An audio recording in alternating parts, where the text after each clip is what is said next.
শাশুড়ি খারাপ নাকি বউ খারাপ? একটি মা তার সন্তানকে ছোটবেলা থেকে আদর যত্ন করে বড় করে।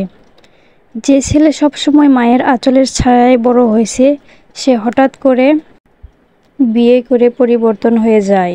না, পরিবর্তনটা বউ করে না, বরং পরিবর্তনটা দায়িত্ব করে।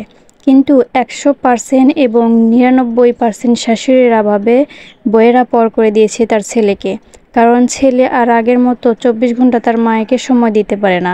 মাকে টাকা পয়সা খাবার সব কিছু দিলেও মা যেন অসন্তুষ্ট।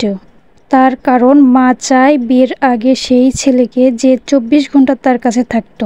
যেহেতু ছেলের পরিবর্তনটা আসে বিয়ের পর, তাই শাশুড়িদের সব রাগ জেদ ক্ষোভ সব কিছু থেকে যায় বউয়ের উপর। শাশুড়িরা মুখে বলে সে আমার বউ না, মেয়ে। কিন্তু ছেলের বউ কখনো মেয়ে হয় না।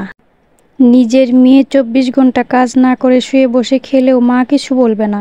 কিন্তু ছেলের বউ এক বেলা কাজ না করে শুয়ে বসে থাকুক, তখন দেখবে কে শাশুড়ি কে মা। শাশুড়িদের কাছে নিজেদের মেয়ের জামাই লক্ষ টাকা দিলে তার নিজের মেয়েকে ভালোবাসে। আর মেয়ে অসুস্থ হলে জামাই রান্না করে খাওয়ালে জামাই ভালো, হীরার টুকরা।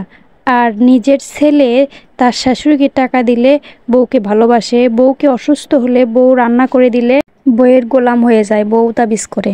আরে ভাই, আপনাদের ধারণাটা পাল্টান, বিবেক দিয়ে বিচার করেন।